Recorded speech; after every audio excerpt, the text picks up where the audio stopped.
sekaligus calon guru penggerak angkatan 11 Kabupaten Bogor Timur, Bapak Triyoga Nupatri SPD MPD.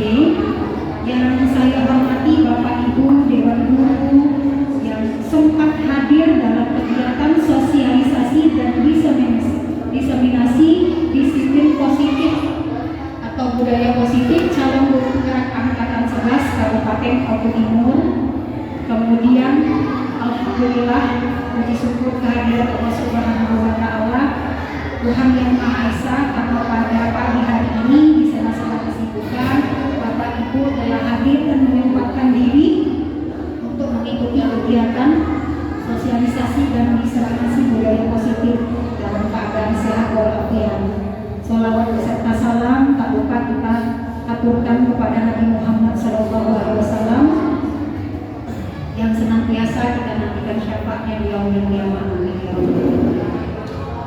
Pada kegiatan hari ini ada beberapa agenda yang akan kita lakukan. Yang pertama, pengarahan sekaligus membuka kegiatan dalam hal ini akan dibuka oleh Pak Ibu Dr. Dahlan Surya MM selaku Kepala SMA Negeri 1 Semenawi Sumut 3. Selanjutnya sosialisasi dan diseminasi yang akan disampaikan oleh calon guru penggerak angkatan 11 Kabupaten Bogor Timur, Bapak Triyoga Nupatri SPD MPD, dan pada sesi tanya jawab.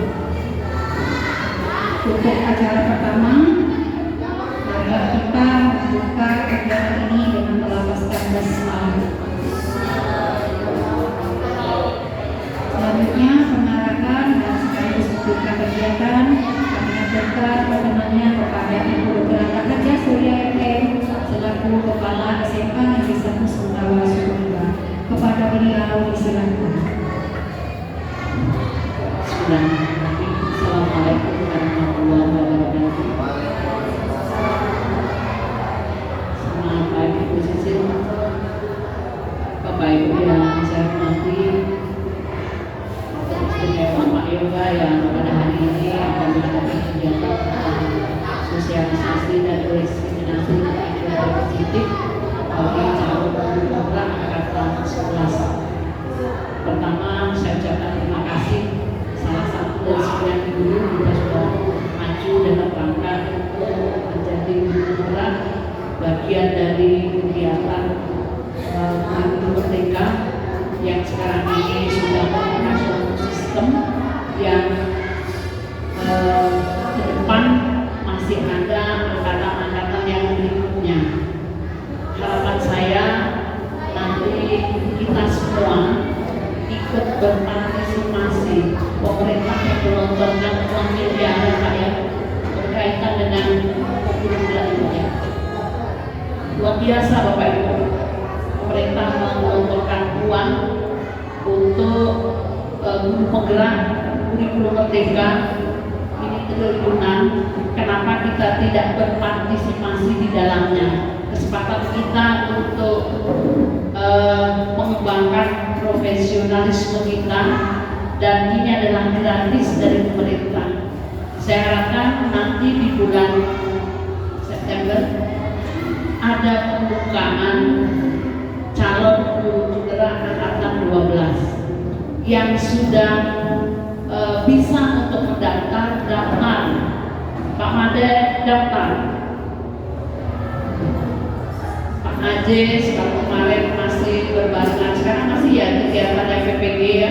Nanti kalau kegiatan itu sudah selesai, Bapak Ibu yang sudah memenuhi syarat untuk ikut, saya harapkan untuk ikut. Tidak usah dipikirkan nanti akan jadi apa. Yang penting sekarang ikut mendapatkan ilmu tentang guru penggerak, manfaatnya sangat besar. Kemudian Pak Yoga berkaitan dengan sosialisasi dan diseminasi budaya positif ini sebenarnya sangat penting sekali, baik bagi guru maupun bagi siswa.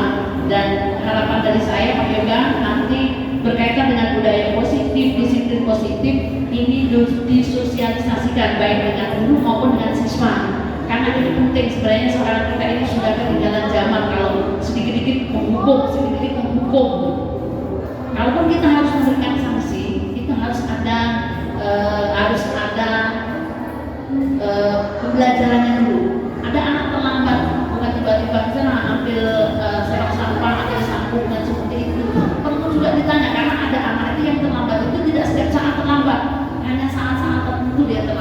mungkin pada saat itu memang kayak kemarin anak sedih ya Bu ya. Jadi anak mau berangkat sekolah saja minyak di motornya habis. Itu kan sebenarnya kalau kita hukum sama dengan anak yang kemarin, telat bangun siang. Nah ini telat bangun siang, besok nanti telat bangun siang. Itu kan kasusnya berbeda.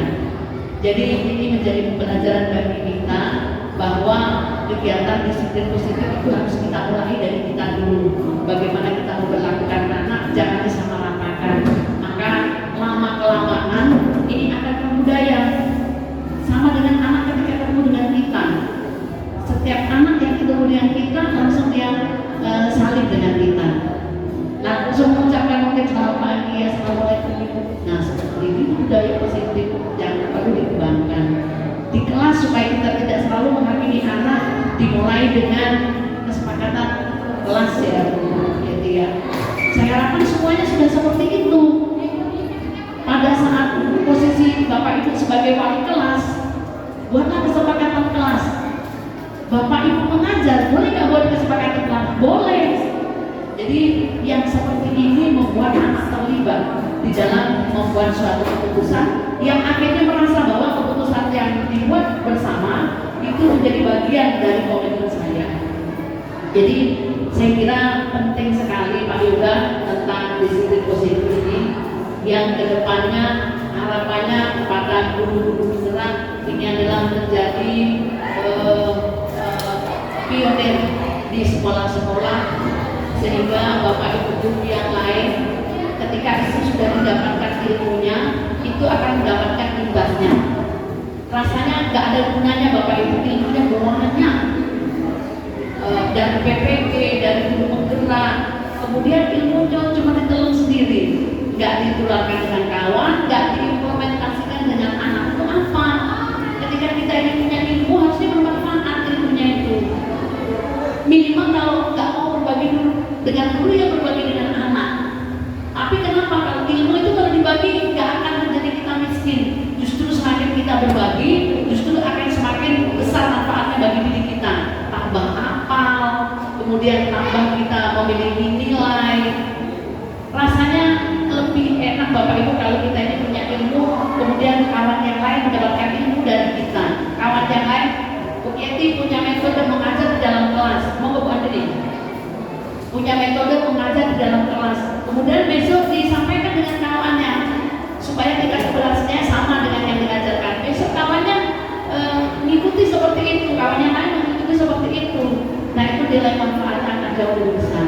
Jadi tidak penting kayak mana tingginya pengetahuan kita itu, tapi kalau itu tidak bermanfaat bagi orang lain. Jadi saya kira itu Pak Yoga, Bu Yeti. Nah potensial guru yang masih muda, syaratnya berapa tahun? 5 tahun. Bu Ani ini berapa tahun? 2 tahun. Jadi honornya? Jadi honornya 2 tahun. Honornya 2 tahun, di sini 2 tahun. 4 berarti kan? Ya. Honor di sini setahun. Setahun. Oh, 2 tahun.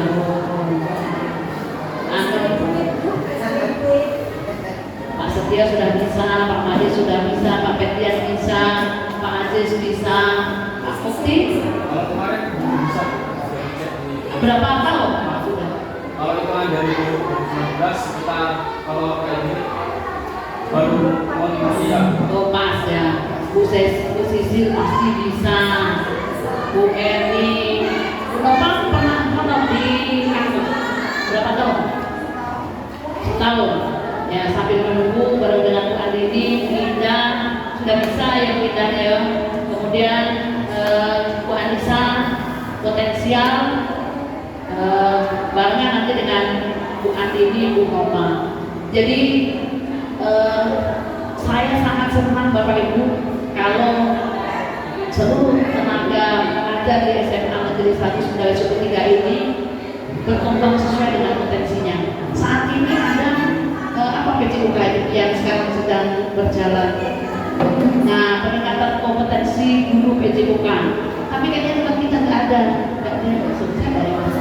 Oh Pak Sulaiman ya? Pak Sulaiman langsung. Pak Sulaiman, oh ya, alhamdulillah. Jadi ketika pemerintah itu menggelontorkan program, jangan kita tidak berpartisipasi. Pasti sudah dipikirkan akan ada manfaatnya. Baik guru penggerak, kepala sekolah penggerak, kemudian ada organisasi penggerak dan seterusnya. Itu sangat bermanfaat bagi kita semua. Saya kira itu yang saya sampaikan. Mudah-mudahan ada manfaatnya. Sebelum saya mengakhiri dengan mengucapkan Bismillahirrahmanirrahim, sosialisasi dan diseminasi disiplin positif oleh calon guru penggerak Bapak Triyoga saya nyatakan resmi dibuka. Assalamualaikum warahmatullahi wabarakatuh. Selamat pagi. Ucapkan terima kasih kepada Ibu Dr. Ujang Surya FM yang telah memberikan pengarahan, bimbingan sekaligus membuka kegiatan pelajaran. Bapak Ibu yang berbahagia, hari ini kita akan mendengarkan secara langsung sosialisasi sekaligus diseminasi budaya positif calon guru penggerak angkatan 11 Kabupaten Papua Timur kepada Bapak Triyoga Nopatri SPD MPD. Dipersilakan.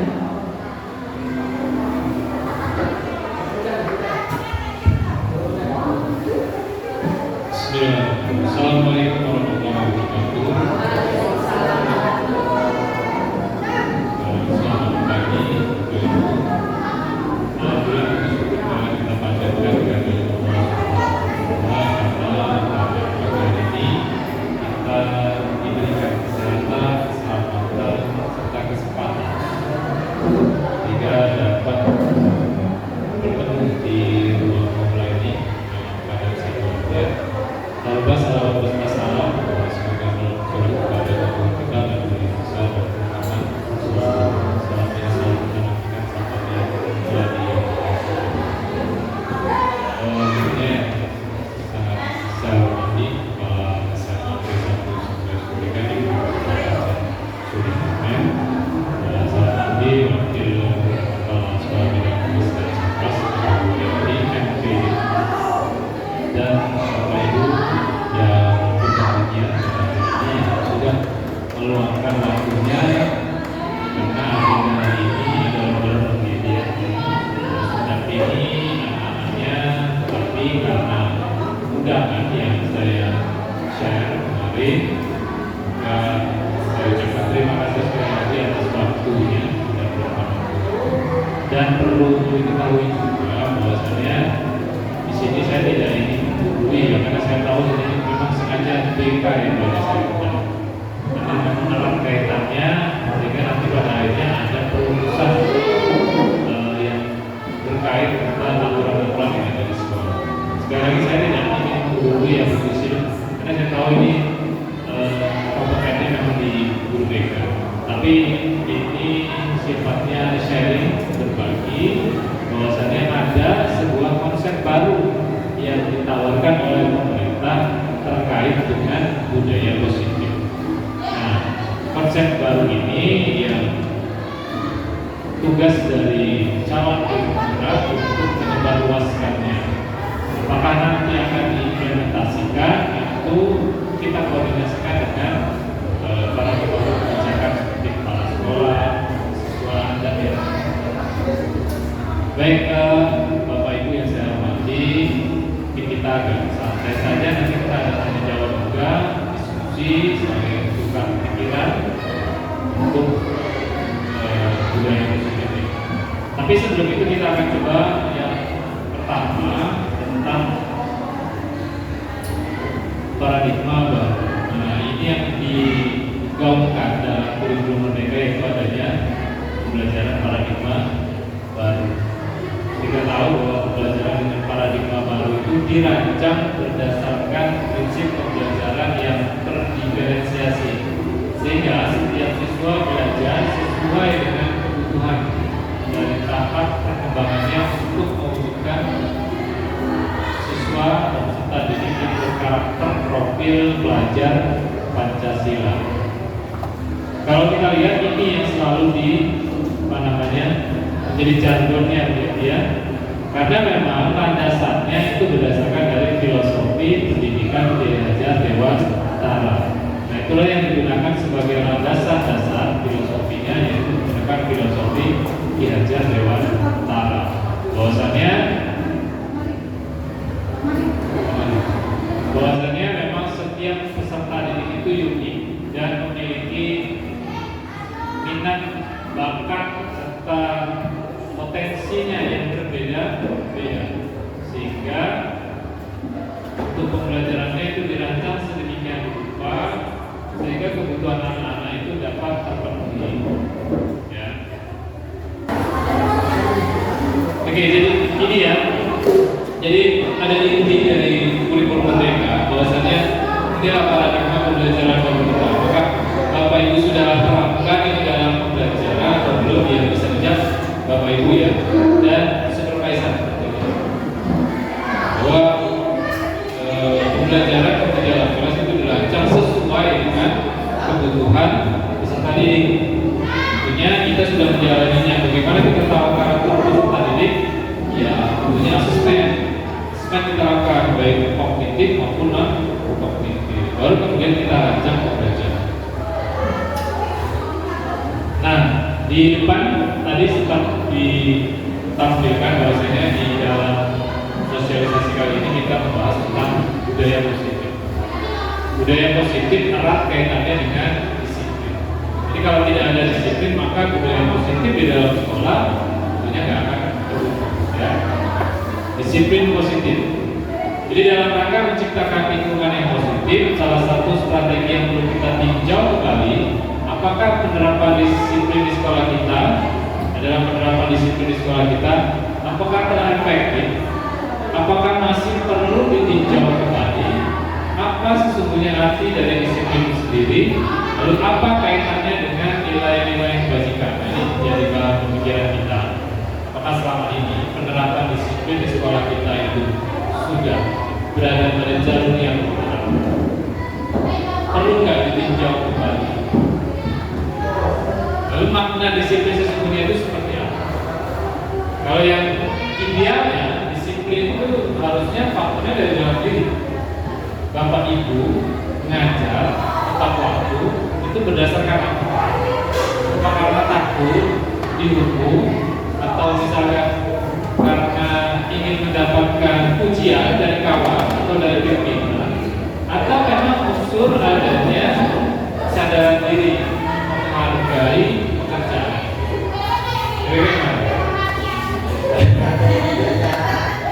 Yang ketiga ya, motivasinya yang ketiga ya. Ya, karena kan memang ada di sebagian yang kita tepat waktu karena ya, banyak faktor sebenarnya ada dia. Karena bisa nanti gak enak sama anak-anak, ya kan? Yang paling rendah itulah gak enak dengan siswa. Kita minta siswa untuk disiplin, waktu kita sendiri gak bisa. Ada yang juga memang ingin menghargai dirinya, itu masuk ke faktor motivasi dalam diri. Nah ini disiplin positif. Dalam budaya kita, makna disiplin itu menjadi sesuatu yang dilakukan seseorang pada orang lain untuk mendapatkan kepatuhan. Kita cenderung menghubungkan kata disiplin dengan ketidaknyamanan. Nah, kita akui nyaman gak dengan disiplin itu? Nyaman kalau kita sudah terbiasa karena faktor dalam diri itu tadi kan. Jadi kalau itu berada di luar, motivasinya jelas. Nah, sebagai pendidik tujuan kita adalah untuk menciptakan anak-anak yang memiliki disiplin diri sehingga mereka bisa berperilaku dengan mengacu pada nilai-nilai kebajikan universal dan memiliki motivasi intrinsik atau motivasi dalam diri, bukan motivasi yang muncul dari luar kayak tadi dapat ujian karena takut dihukum atau mendapatkan hadiah penghargaan. Nah, di sini ada yang namanya nilai-nilai kebajikan.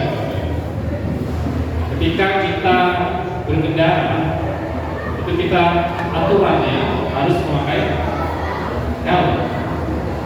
Aturannya harus memakai helm. Jauh dari aturan itu ada nggak nilai yang terkandung di dalamnya? Manfaat dari memakai helm. Keselamatan itulah dinamakan dengan nilai kebajikan yang sifatnya universal. Jadi yang itu yang perlu ditanamkan. Bahwasanya kita memakai helm bukan karena adanya aturan, tapi tapi karena adanya keselamatan dan seterusnya. Itulah nilai-nilai kebajikan: keselamatan, kesehatan, kebersihan, dan seterusnya.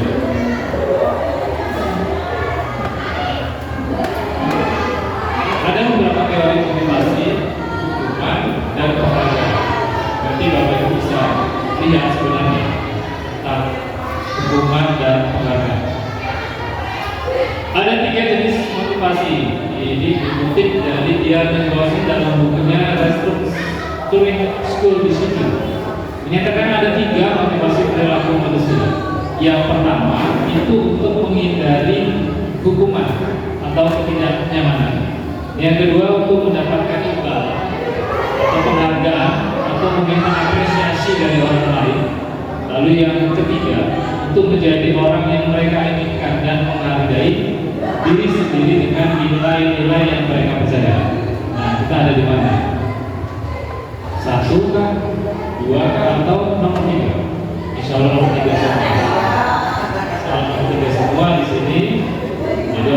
Jadi kalau kita melaksanakan tupoksi kita disiplin waktu baik dalam segi administrasi, itu berarti kita yang menghargai diri kita. Bukan karena ingin dapat ujian, bukan karena ingin takut kena SP.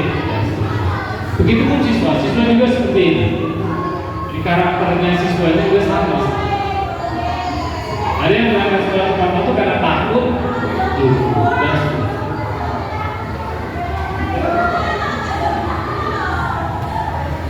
dan yang pertama tadi karena takut untuk dihukum, ya. Ini tingkat paling rendah, motivasi paling rendah perilaku manusia. Apa yang akan terjadi jika saya tidak melaksanakan hal ini? Maka ada hukuman di baliknya. Kemudian menghindari permasalahan yang muncul dan berpengaruh pada fisik, psikis ataupun terpenuhnya kebutuhan mereka. Ini sifatnya eksternal. Lalu yang kedua, ini mendapatkan imbalan. Manusia berperilaku untuk mendapatkan imbalan ataupun penghargaan untuk pujian. Apa yang saya dapatkan kalau saya melakukan hal ini? Ya. Kemudian menganggap pujian orang lain ini penting bagi kualitasnya. Ini sama dengan mengharapkan validasi dari orang lain. Iya kan? Iya. Jadi apa yang dilakukan itu harus ada validasi dari orang lain. Dan ini termasuk motivasi yang rendah. Ketika ada seseorang yang menginginkan ujian, menginginkan validasi dari orang lain, maka itu termasuk perilaku yang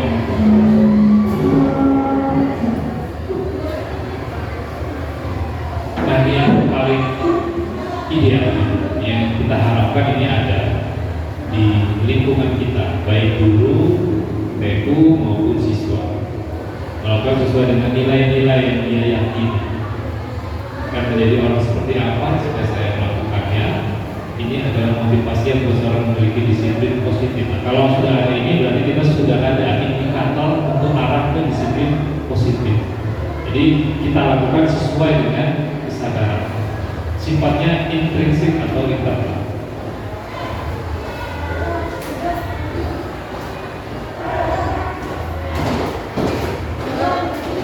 Ya, kemudian hukuman, konsekuensi, restitusi. Dulu waktu Bu Yesi siapa aja gitu? Ajis ya, posisi ikut juga Yesi, Erni, Nova, BK semua berarti. Terus spesialis guru BK wajib hadir ya. Hukuman, konsekuensi, restitusi. Nah, dijelaskan juga materi ini hukuman, konsekuensi, dan restitusi. Pak Duo ini sudah pernah ikut? Oke. Nah, kita akan lihat gambaran apa itu hukuman, konsekuensi, dan restitusi. Apakah yang selama ini kita lakukan, treatment kepada anak itu masuk ke bagian mana? Guru harus meninjau ulang tindakan penegakan peraturan atau keyakinan kelas sekolah selama ini tindakan terhadap suatu pelanggaran berbentuk hukuman atau konsekuensi, belum berupa disiplin positif atau restitusi. Disiplin positif itu restitusi. Disiplin merupakan identitas sukses, hukuman merupakan identitas gagal. Disiplin positif itu terbagi menjadi dua, disiplin dalam bentuk konsekuensi dan dalam bentuk restitusi. Konsep yang ingin pemerintah tawarkan itu ada dua, konsekuensi dan restitusi. Berarti hukuman itu ingin dihilangkan. Nah, kemarin saya sempat tanya tuh dengan PP, posisi waktu KKN. Sekolah itu kan punya aturan ya. Sekolah itu punya aturan. Ada yang namanya angka kredit poin. Gimana tanggapan PP terkait itu atau narasumber terkait dengan ketika kita menerapkan konsekuensi atau restitusi, tetapi di atasnya ada angka kredit poin, yang dimana itu sama juga dalam bentuk hukuman. Dia mendapatkan skor kan, skor berapa poinnya?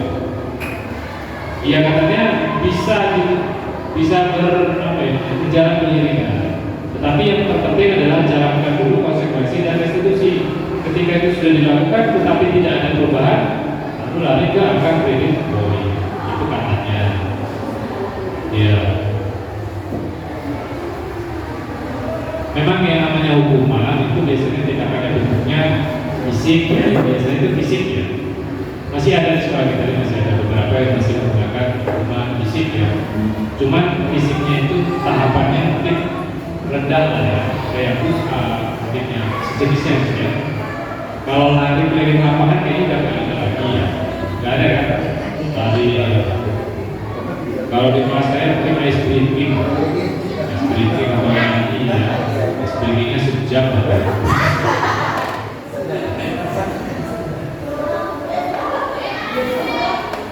Iya, ini konsep disiplin yang gagal atau identitas siswa yang gagal.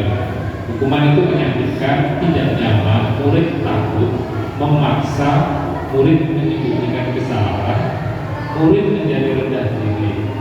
Sedangkan penghargaan itu tidak efektif, merusak hubungan, sifat iri dan seterusnya, mematikan kreativitas, menghukum dengan sistem ranking, rampas hak, menghargai diri.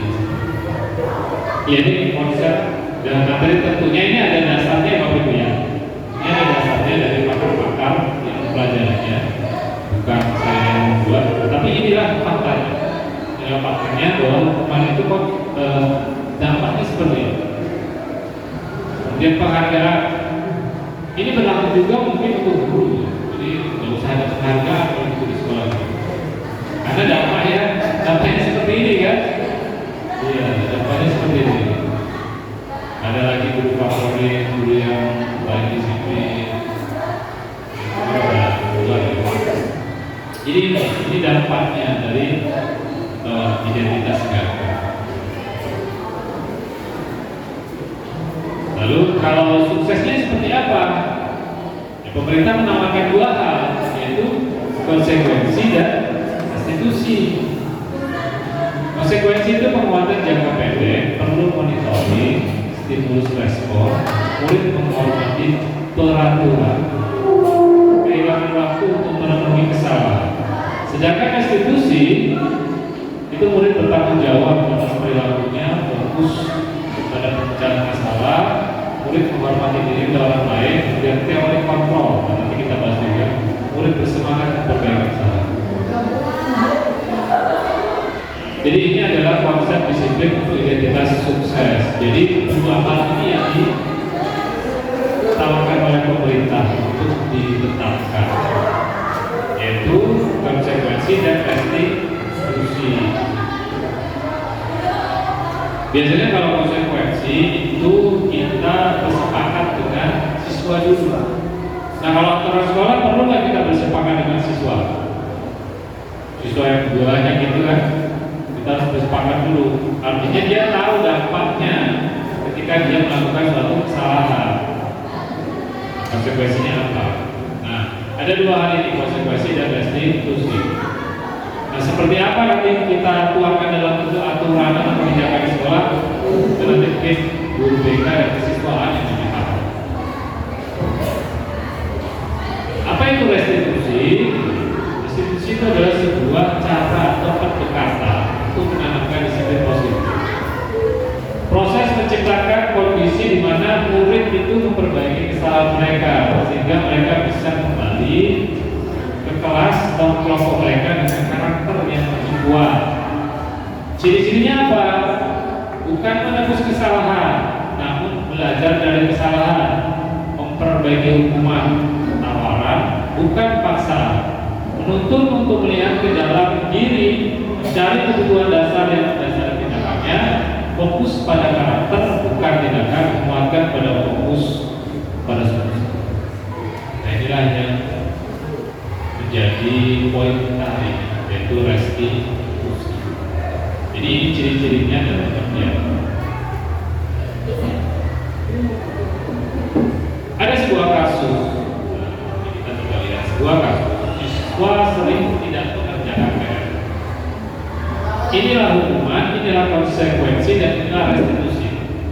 Guru menghukum siswa tersebut hormat bendera selama 10 menit. Guru marah dan murid menjadi marah. Itu hukuman. Kemudian konsekuensi, guru memberikan konsekuensi untuk mengerjakan PR-nya saat istirahat atau dikerjakan sebanyak 3 kali lipat. Guru tegas dan siswa menghormati peraturan. Nah, kalau restitusi bagaimana? Restitusi itu guru menanyakan keyakinan kelas atau kesepakatan kelas dan membantu siswa menyelesaikan masalahnya. Guru terbuka dan siswa menghormati dirinya.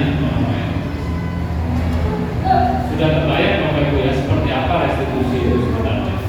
Lebih banyak proses dialog, ya kan? Lebih banyak proses diskusi. Karena ini masalahnya kalau misalkan restitusi sudah berulang-ulang kali tidak ada yang namanya perubahan, ujung-ujungnya kita balik lagi yang berhubungan tadi, ya kan? Iya ada. Sebenarnya bukan untuk menciptakan efek jerah.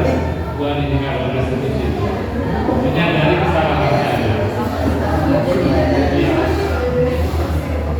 Ini jadi konsep yang ditawarkan, semuanya ideal semua ya. Bentuknya adalah bentuk ideal yang diberikan oleh pemerintah. Nah ini. Nah kita ada di posisi nomor berapa Bapak Ibu kira-kira? 1 dan 2 mungkin ya. Posisi 1 dan 2 kita berada di sini.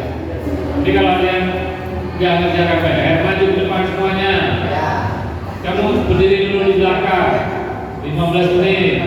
Dulu saya begitu Pak Jis. Berdiri semuanya. Tanpa saya tanya alasan. Ya udah karena berangkat pagi, belum sarapan dari rumah, ya kan? Anak-anak pada ribut kan di rumah, nggak ke bawah ke sekolah. Berdiri di belakang. Adilnya belum mulai. Itu biasanya apa? Jadi nggak bisa dipungkiri bahwa kadang emosi di rumah itu terbawa di sekolah saat mengajar. Jadi nggak ada lagi ditanya kenapa nggak mengerjakan PR. Pokoknya kamu berdiri di belakang atau berdiri di depan. Biasanya seperti itu.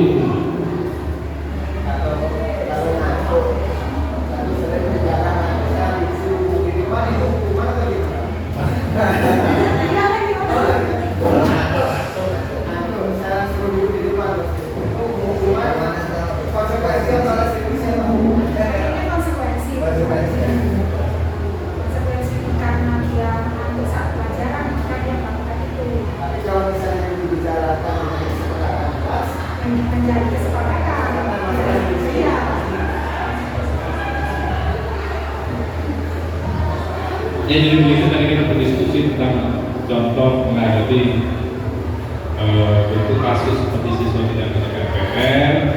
Ini yang namanya hukuman, ini yang konsekuensi, dan ini restitusi. Jadi kita langsung real saja karena kalau terlalu banyak teori itu ngantuk nanti Bapak. Jadi kita langsung berikan yang realnya saja. Jadi itu Bapak, kita ada di posisi nomor berapa? Itu Bapak Ibu sendiri yang paham. Ya mungkin gabungan atau kadang kita konsekuensi, kadang ketika kita sedang hukuman,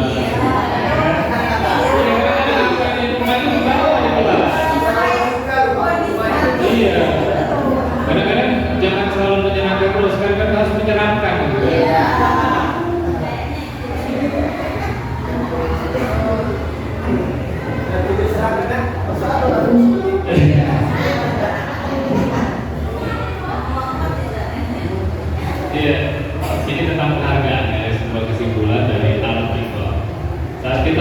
kali menjadikan hadiah kepada anak-anak agar berperilaku bertanggung jawab, atau kepada seorang murid agar mempelajari sesuatu yang baru, atau kepada seorang karyawan agar melakukan pekerjaan yang berkualitas, kita sedang berasumsi mereka tidak dapat melakukannya atau mereka tidak akan terpilih untuk melakukannya. Jadi kaitannya dengan penghargaan. Jadi kan tadi di depan dijelaskan bahwasanya hukuman itu dampaknya apa? Ya, penghargaan juga sebenarnya tidak baik. Kalau motivasinya ini penghargaan, masuk dulu. Iya, oh. Jadi terkait dengan penghargaan atau reward, sebenarnya reward itu sama juga untuk hukuman bagi anak yang tidak mendapatkan reward itu. Karena suatu ini terjadi sama anak saya sendiri, bapak ibu waktu itu masih TK, jadi di TK itu kayak gurunya itu pernah namanya Kalau melakukan sesuatu dengan baik, dengan berhasil nanti dapat bintang. Nah, saat pembelajaran itu teman-temannya dapat bintang. Nah, anak saya mungkin saat itu menahan. Ketika pulang ketemu saya, dia langsung nangis. Juga anak kecil. Mama, saya hari ini tidak dapat bintang, tidak dapat reward, kan ibunya seperti itu. Jadi untuk anak yang tidak berhasil mendapatkan reward itu bagi dia bisa menjadi hukuman. Nah, itulah yang akan dilakukan. Kenapa?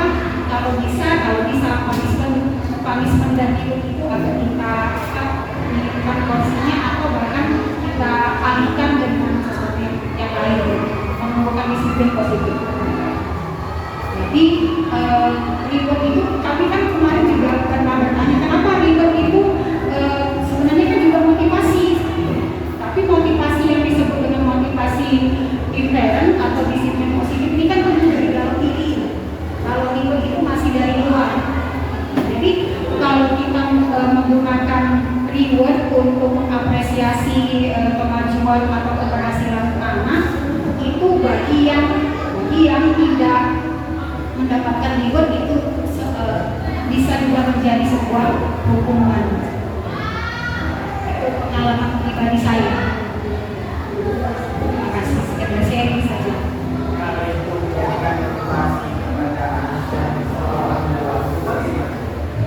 Gimana Kak?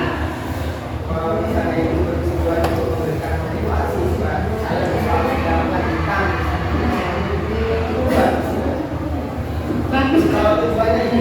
Ya, tujuan kita sebagai seorang pendidikan pengen memotivasi gitu. Cuma yang diarahkan pada budaya atau disiplin positif ini, motivasi itu bukan dari luar, motivasi itu tumbuh dari intern.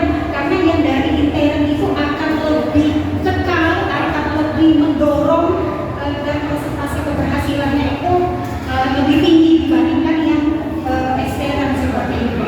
Diperbolehkan, tapi kalau untuk disiplin atau disiplin positif terutama yang kami dapatkan kemarin itu Pak tadi masih berorientasi pada motivasi ekstern. Kalau tujuannya untuk motivasi Pak sangat bagus. Iya, jadi itu tadi Pak, iya dan kawan-kawan. Ada dampaknya, ya. Hukuman ada dampaknya, ya. Pemberian penghargaan ternyata ada dampaknya negatif. Seperti yang dijelaskan sudah diceritakan ujian kita tadi. Nah, dan lanjut lagi ini Alfikon, jadi wawancara mengungkapkan bahwa penghargaan maupun hukuman adalah cara-cara mengontrol perilaku seseorang yang menghancurkan potensi untuk pembelajaran yang sesungguhnya. Nah, dari dasar inilah maka terlihatlah dampak-dampaknya tadi. Bahwasanya dari 3 teori motivasi sejatinya kita itu yang nomor 3 terakhir tadi yang harus dimiliki oleh siswa maupun kita ya. Kita sebagai pekerja pun harusnya ada. Jadi nggak ada lagi nanti guru prestasi favorit BND. Dan boleh berarti BND ya. Ada begitu.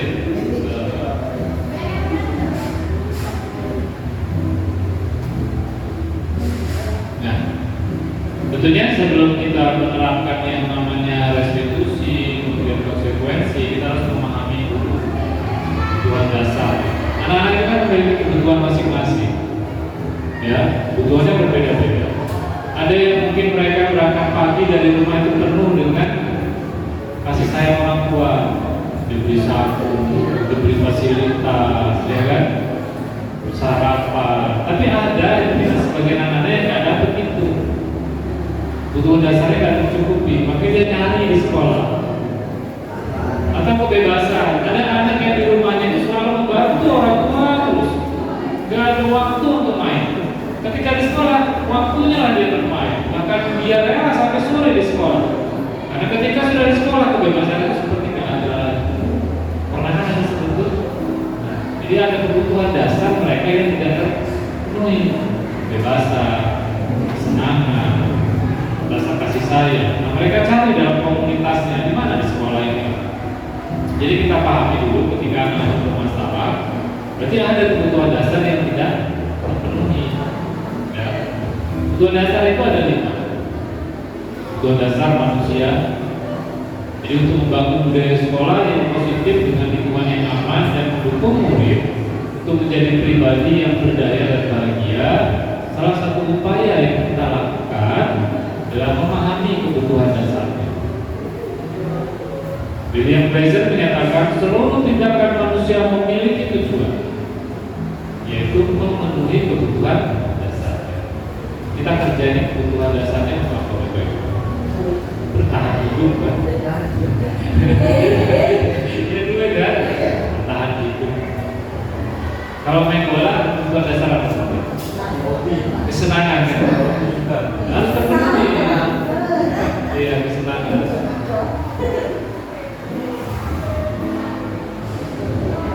Ada 5 kebutuhan dasar manusia, yaitu survive, bertahan hidup, merasa diterima, kebebasan, kesenangan, penguasaan. Nah, biasanya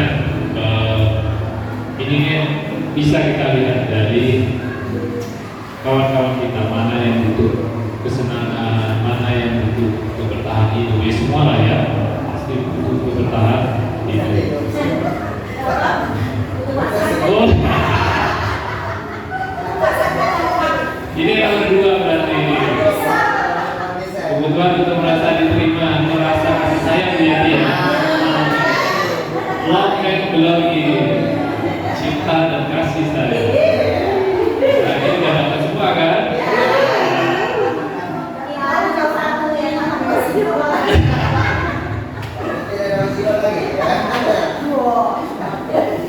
Jadi ini kita pahami bahwa ada 5 kebutuhan dasar kita dan siswa juga. Ketika mereka melakukan sebuah perbuatan, kegiatan yang menimbulkan sebuah permasalahan, pasti didasari oleh 5 itu.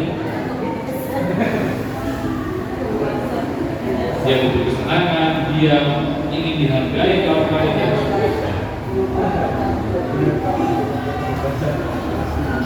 Lalu posisi kontrol.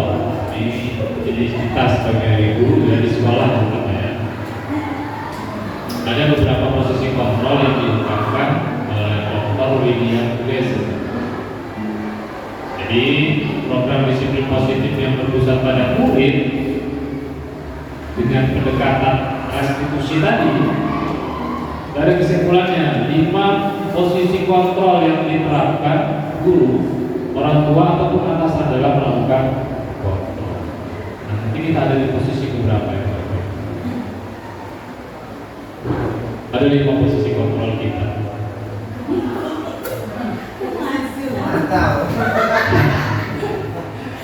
Kira-kira Pak Tio, posisi 5 posisi kontrol ini ada di mana kira-kira? Posisi Pak Tio.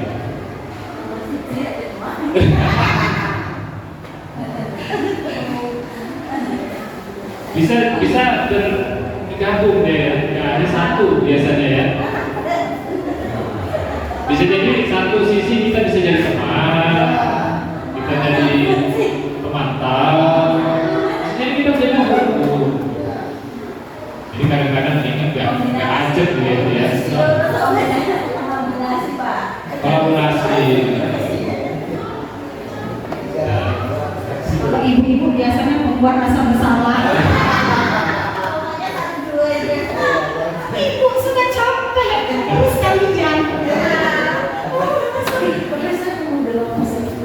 Iya, banget lagi. Ada di salah satu kelasku yang buat saya itu benar-benar jengkel banget. Dan ya kita ini ya maksudnya kita kan ingin mereka sadar gitu ya.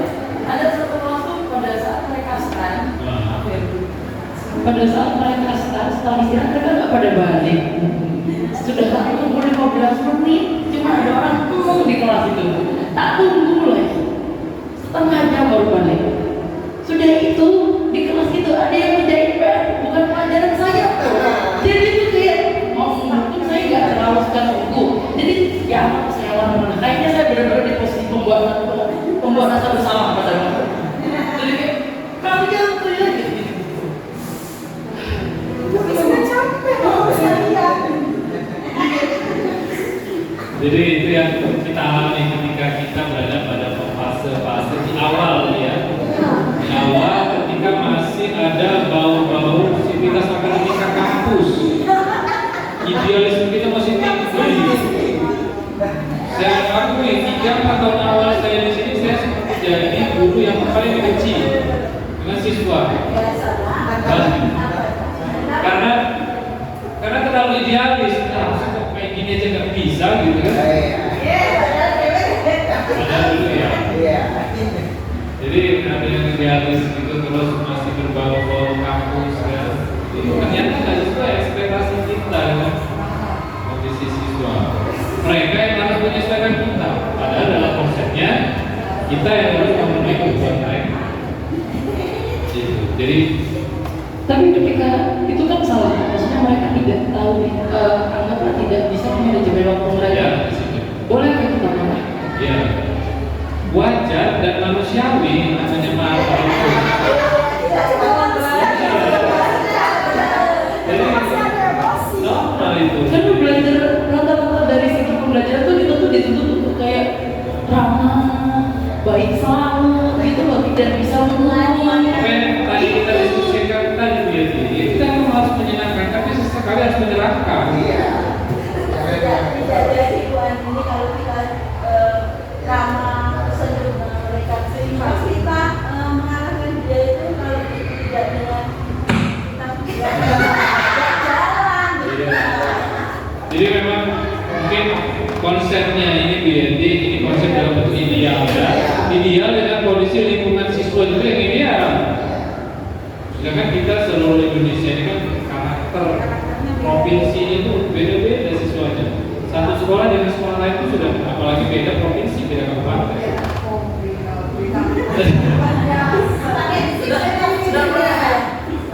Iya. Jadi wajarlah ibu-ibu itu kalau di rumah jadi karena mahal sekolah.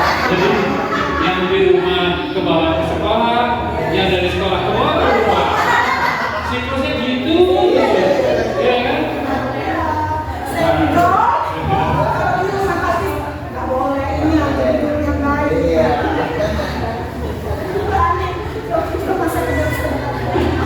Jadi manusia membuat termarah kita emosi dengan anak. Ketika mereka melakukan kesalahannya, jangan yang tiba-tiba nggak ada apa kita marah ya.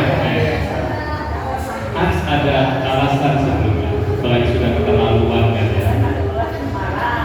Ya itu udah beda kasus lagi. Ketika kita masuk belum ada kesepakatan kelas. Nah itu beda. Harusnya kan kita kesepakatan kelas dulu ini. Nah, baru konsekuensinya apa? Kan yang standar kan gitu ya. Oke, kita lanjut. Jadi 5 posisi kontrol ini akan coba dijabarkan. Nggak kebaca ya Bapak Ibu ya. Saya bacakan aja lah. Ini penghukum nih. Penghukum ini seperti apa? Itu seorang penghukum itu menggunakan hukuman fisik maupun verbal. Jadi hukuman itu bukan hanya bentuk fisik ya, verbal juga bisa. Orang-orang yang menjalankan posisi penghukum itu senantiasa mengatakan bahwa sekolah memerlukan sistem atau alat yang dapat lebih menekan murid-murid lebih dalam lagi. Guru-guru yang menerapkan posisi penghukum akan berkata patuhi aturan saya atau awas. Nah, di sini. Kamu selalu aja salah. Selalu, pasti selalu yang terakhir selesai. Guru seperti ini senantiasa percaya hanya ada satu cara agar pembelajaran bisa berhasil, yaitu cara dia. Artinya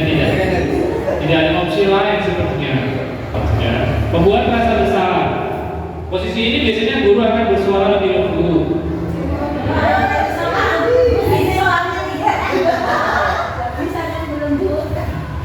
membuat rasa bersalah, akan menggunakan keheningan yang membuat orang lain merasa tidak nyaman, bersalah atau rendah diri. Contoh kata-katanya biasanya seperti ini. Ibu sangat kecewa sekali dengan kamu.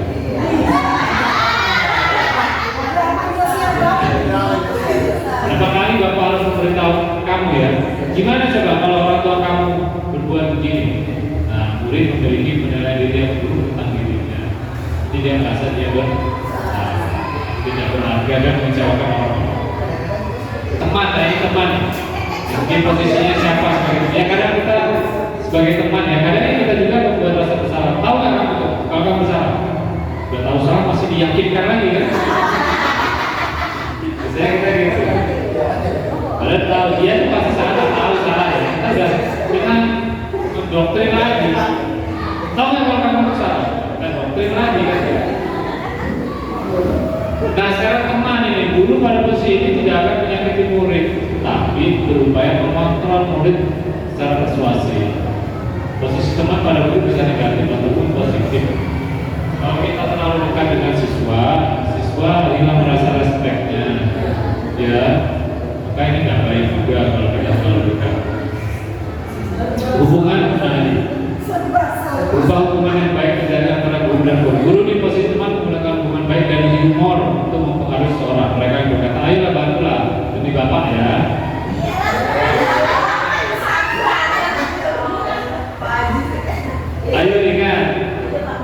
Ayo ingat, tidak bantuan bapak saat ini.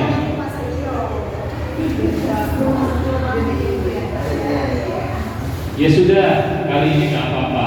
Nanti ibu bantu.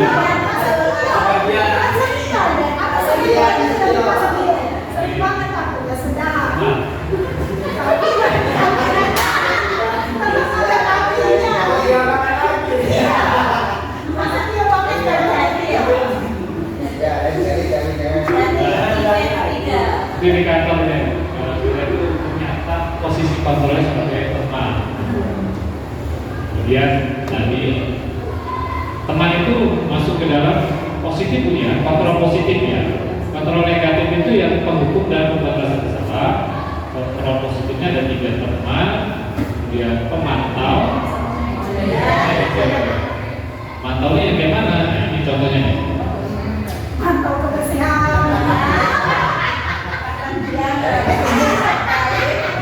Biasanya dia ngawasi ya, itu ngawasi. Menjalankan posisinya sebagai pemantau. Peraturannya apa? Apa yang sudah kamu lakukan? Sanksinya atau konsekuensinya apa? Ini kan mantau.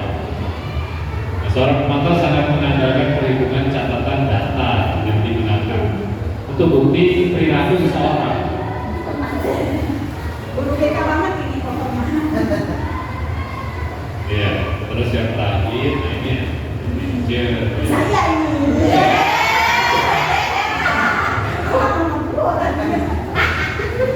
Guru berbuat sesuatu dengan murid, mempersilakan murid untuk mempertanggungjawabkan perilakunya, mendukung murid untuk menemukan solusi atau masalah. Ini contoh ininya apa namanya? Apa yang kita yakini? Mari ke keyakinan kelas. Ya. Apakah kamu meyakininya? Jika kamu meyakininya, apakah kamu bersedia memperbaikinya? Jika kamu memperbaiki hari ini, lalu hal ini menunjukkan apa tentang diri? Apa rencana kamu untuk memperbaikinya? Tugas manajer itu bukan untuk mengatur perilaku seseorang. Kita tuh bimbing agar murid dapat mengatur dirinya sendiri. Manajer bukannya memisahkan murid dari kelompok, tetapi mengembalikan murid ke kelompoknya dengan lebih kuat lagi. Dan itulah Bapak Ibu, kita ada di mana posisinya? 1, 2, 3, 4, 5. 5 ya. Damai sekolah ini ya. Gurunya semua senyum semua ya. Iya, muridnya lompat pagar senyum juga. Nah ini kalau kasus nyata tidak pakai atribut. Nah, ini kita ada di mana nih? Atau ini aturan sekolah lalu berdiri di depan barisan. Sering ya? Singkirkan dari barisan, buat barisan sendiri. Berapa kali guru harus memberi istimewa sama kamu, kayaknya ini terlalu ini ya.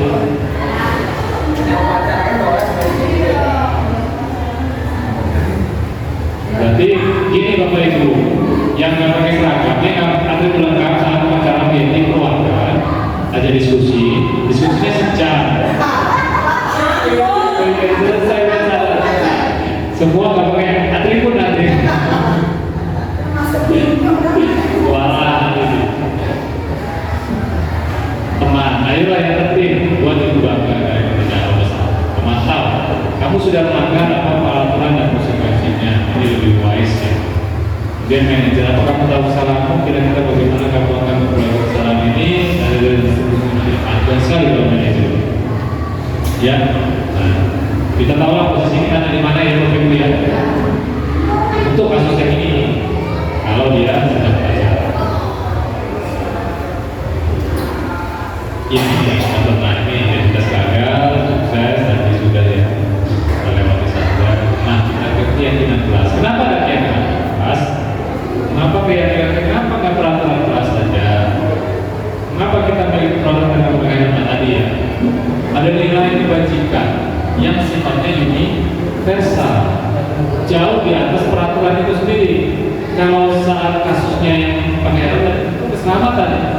Nah, kalau misalkan di sekolah, ketika kita ingin membuat sebuah keyakinan kelas, kita harus bisa menjelaskan nilai-nilai kebajikan apa yang ada dalam aturan itu. Contoh, biasanya kan kalimat kita jangan buang sampah sembarangan di dalam kelas.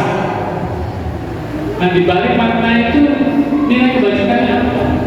Kesehatan, ya kan? Kebersihan. Kita ubah kalimatnya jadi yang lebih positif.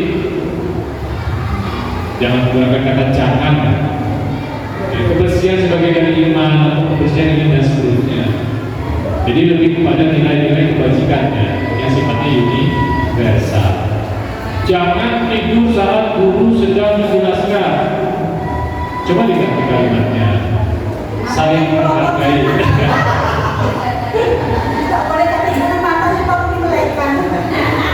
Menghargai guru ketika sedang menjelaskan.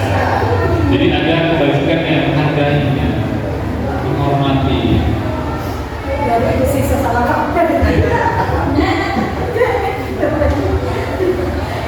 Ada keyakinan kelas. Nah ini keyakinan kelas. Nah ini kenapa harus ada keyakinan kelas? Ya keyakinan kelas itu sifatnya lebih abstrak daripada peraturan.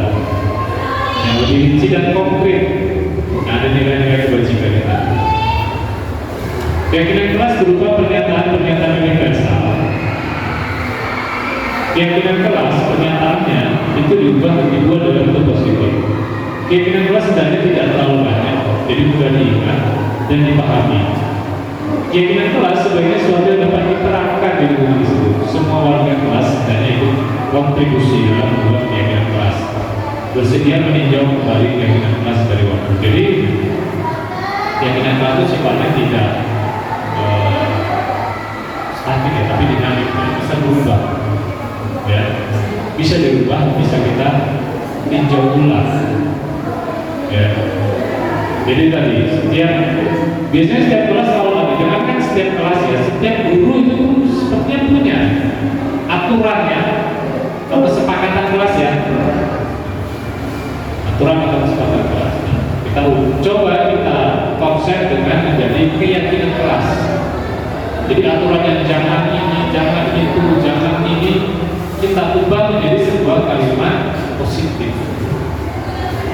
Jauh di atas itu ada makna nilai kebajikannya. Saling menghargai, atau yang tadi ya, dan seterusnya. Dan kita revisi ketika memang dibutuhkan. Jadi tidak baku lah. Nah ini contohnya. Keyakinan kelas dengan SD ya. Setiap anggota kelas perlu belajar dan seterusnya. Selalu bersikap positif. Nah, mungkin kita yang ini hormat. Kami meyakini, kan keyakinan kelas berarti kan. Kami meyakini sangat penting untuk menghormati semua orang dan barang milik orang. Ketika itu kita terapkan itu kan luas itu cakupannya kan jadinya. Saat guru menjelaskan, saat kawan berbicara di depan kan masuk ke sini hormati. semua orang dan bangsa. Bekerja, kami meyakini bahwa sangat penting untuk mengerjakan segala pekerjaan atau kegiatan yang tertentu. Nah ini kan makanya dalam ini bisa gotong royong dalam kelompok, ya kan, dan seterusnya. Jadi nilai kebajikannya hormat, nilai kebajikan juga ada bekerja sama. Nilai kebajikannya apa? Diterima dan dimiliki, kasih sayang. Nah yang terakhir ini Bapak Ibu, segitiga restitusi. Jadi ada restitusi, kemudian tahapannya kita menggunakan tahapan segitiga restitusi. Ada 3 langkah dalam melakukan segitiga restitusi. Yang pertama itu kita stabilkan dulu identitas anak, kemudian kita validasi tindakan yang salah dan menanyakan keyakinannya. Nah inilah tahapannya, dan kemarin sempat dijelaskan Bu Yati, katanya nggak boleh atur apa tahapannya itu salah gitu. Coba benar Bu Yati. Jadi tahapannya harus pertama wajib itu dulu, kedua ini, ketiga itu gitu. Kalau kami kemarin Sakot berarti ya, sakot Bapak. Kita sebenarnya udah pernah ngerasain ini sebenarnya ya. Iya.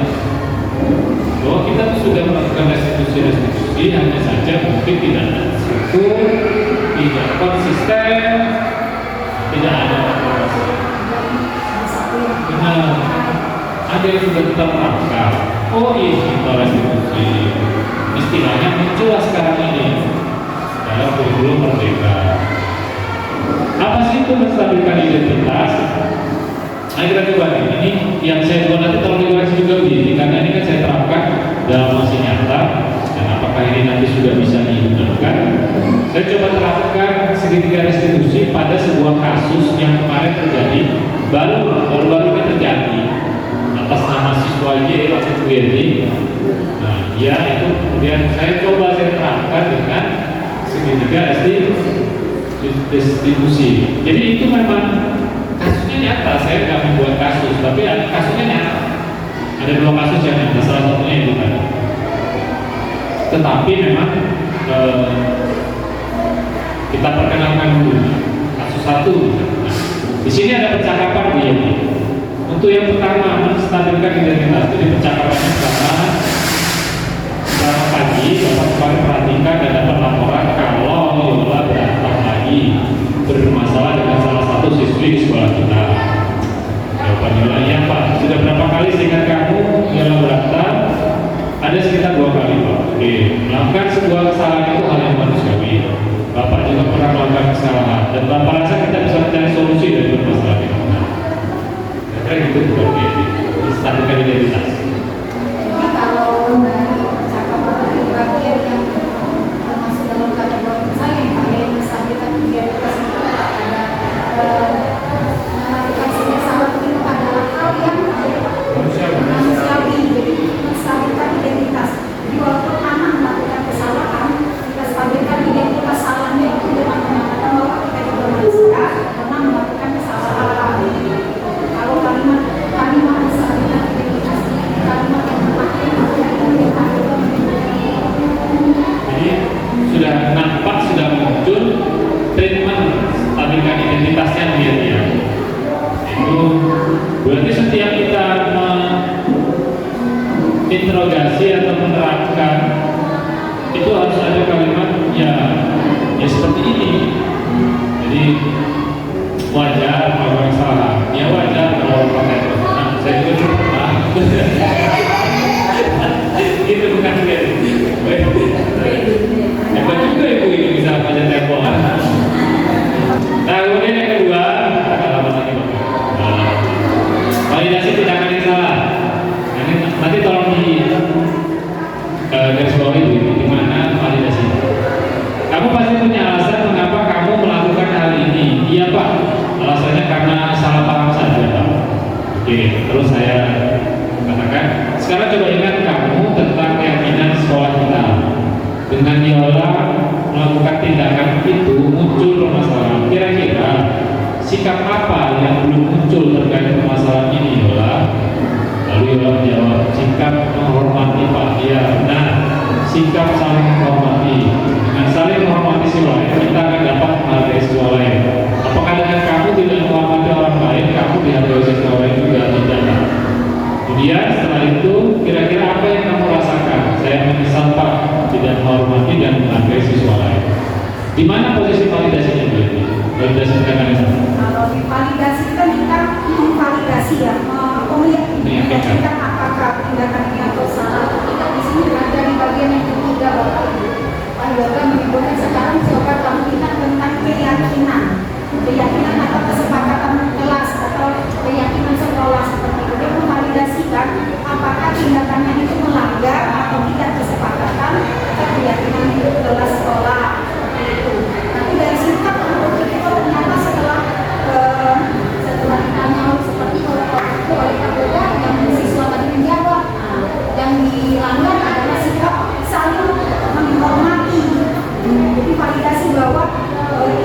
muncul di situ ya. Lalu yang tahapan ketiga ada yang menanyakan keyakinan. Kalimatnya, menurut kamu apa langkah-langkah yang mesti kamu lakukan agar kejadian serupa tidak terulang lagi?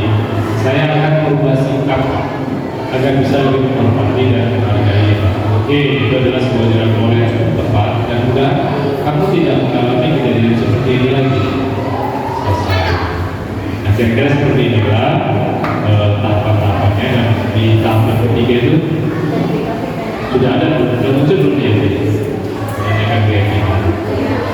Jadi dari setelah kita ada tadi komunikasi secara resimasi, jadi muridnya itu sudah mengatakan bahwa dia akan mencoba berkembang dan saya akan mengubah sikap saya Pak agar bisa sebelumnya dia menjawab pertanyaan Pak Yoga, menurut kamu langkah apa? Jadi kita tidak menghukum kamu karena kamu salah, kamu maka konsekuensinya ini. Kamu harus melakukan ini, tapi sekarang menjawab saya akan mengubah sikap saya Pak agar lebih menghormati orang lain, supaya menanyakan keyakinannya. Saya menanyakan juga ekspresi. Tapi sebenarnya Pak Yoga. Nah, inilah kira-kira gambaran dari segitiga restitusi. Ketiga tahap tadi, ya. Bapak Ibu bisa terapkan atau bisa modifikasi jika memang mempunyai teori-teori yang lain yang cocok mungkin dengan karakter Bapak Ibu dan karakter siswa. Jadi, alhamdulillah kesimpulannya, tapi sebelumnya kalau misalkan nanti kita mau diskusi silakan Bapak Ibu, kalau ada yang mau didiskusikan sebelum masuk ke kesimpulannya. Sepertinya tidak ada ya. Jadi Bapak Ibu, kesimpulan pada hari ini, terima kasih sekali lagi atas waktunya. Kita diskusinya cair tadi, kita terlalu formal. Jadi budaya positif itu adalah perwujudan dari nilai-nilai atau keyakinan universal tentang nilai kebajikan ya, yang diterapkan di sekolah sejalan dengan pemikiran belajar yang utara. Tugas guru untuk menuntut anak sesuai kodratnya dalam mengenali karakter sang anak melalui langkah-langkah budaya positif. Ya, mudah-mudahan tahapan-tahapan ini dapat kita terapkan di lingkungan kerja bersama murid-murid hebat di masa depan. Terima kasih Bapak Ibu atas perhatiannya. Mohon maaf kalau ada kesalahan dan dalam penyampaian materinya saya tidak menggurui, saya hanya menyampaikan.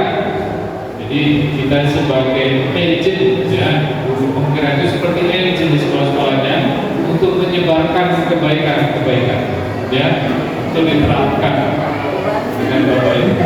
Silakan diterapkan atau dipikir-pikir dulu atau yang lain ini ya. Yang penting kita ciptakan budaya disiplin yang wali dari diri kita sendiri. Terima kasih atas perhatiannya. Wassalamualaikum warahmatullahi wabarakatuh. Waalaikumsalam warahmatullahi wabarakatuh.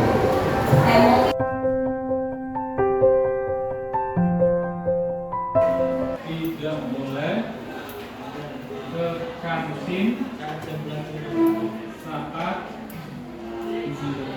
KBM. Tidak boleh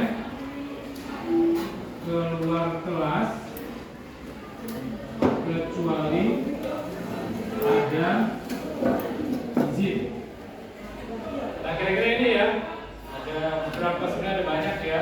Kan kita ambil sampelnya 7 kalimat saja. Dari 7 kalimat ini, kalau kalian lihat itu semuanya larangan. Ya kan? Ya. Semuanya larangan. Nah, sekarang akan kita coba. Ilustrasinya begini, kalau kalian pakai helm saat berkendara motor itu peraturan bukan? Iya. Peraturan ya, peraturan lalu lintas, terus peraturan sekolah. Selain itu ada makna lain nggak selain peraturan itu? Sehingga saya pakai helm. Keselamatan, ada makna nilai di situ ya, itu keselamatan. Lalu kemudian misalkan di sini tidak boleh makan di kelas. Sekarang kita rubah menjadi sebuah kalimat positif yang nanti akan menjadi sebuah keyakinan kalian. Ya, bahwasanya tidak usah ditegur, nggak usah pakai aturan, tapi kalian yakin kalau itu memiliki nilai. Helm tadi. Bisa harus ada peraturan dulu. Tapi kalian yakin kalau kalian pakai helm itu diusahakan. Bukan karena ada aturan. Nah sekarang kita coba. Kita kumpulkan saja mana yang kira-kira dari aturan ini yang maknanya hampir sama. Misalkan tidak boleh makan di kelas, baju tidak boleh dikeluarkan. Ini terkait apa tuh? Baju tidak boleh dikeluarkan ini kaitannya dengan apa? Nilai latihan ya. Kita buat kalimatnya di sini. Coba kalimatnya yang positif gimana?